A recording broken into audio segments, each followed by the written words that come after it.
Je regardais et voici l'agneau se tenait sur la montagne de Sion avec lui 144 000 personnes qui avaient son nom et le nom de son père écrit sur leur front.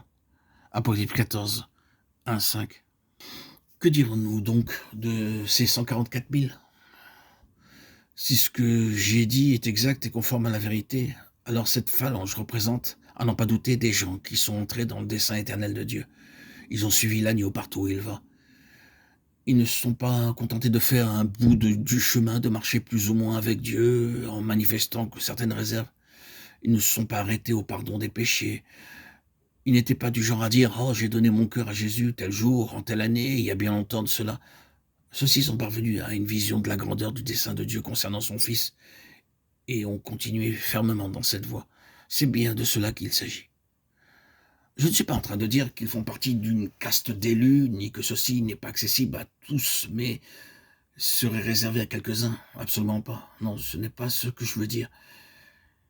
Mais quiconque a des yeux pour voir sait très bien qu'en définitive, très peu de chrétiens empruntent ce chemin. Relativement peu de gens acceptent d'entrer pleinement dans le plan de Dieu. Regardez le christianisme d'aujourd'hui, dites-moi si ce que vous voyez représente toute la pensée de Dieu.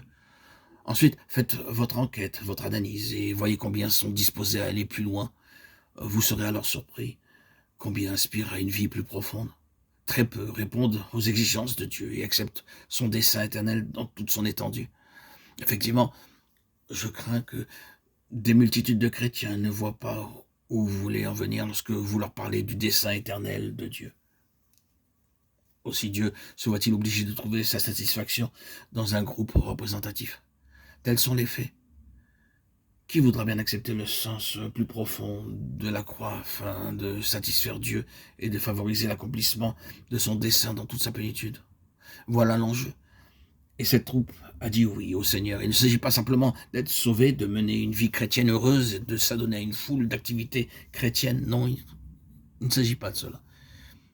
Il s'agit plutôt de permettre à Dieu de me remodeler de fond en comble afin que je sois conforme à l'image de son Fils. Et pour atteindre cet objectif, il faut une œuvre profonde, un travail énorme de la croix. C'est cela, suivre l'agneau. Les images employées peuvent paraître bizarres, mais voilà à quoi se résume le chemin de l'agneau. Il a été rendu parfait par la souffrance, c'est-à-dire qu'il fut amené à l'état de perfection par la souffrance. Il n'y a pas d'autre chemin pour y arriver. Être remodelé, c'est être irrépréhensible devant lui et paraître devant lui dans l'amour. Je pense que ce sujet nous est clairement présenté dans son intégrité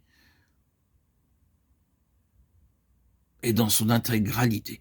Nous sommes en présence d'un certain groupe. Il est clair que dans le livre de l'Apocalypse, il existe des groupes de personnes sauvées, plusieurs groupes différents et variés, des groupes plus ou moins nombreux, et parmi ces groupes, il en est un qui se distingue nettement. Et ce sont les 144 000 nombres symboliques qu'il ne faut pas prendre au pied de la lettre, et ceux-ci sont en relation étroite avec le trône.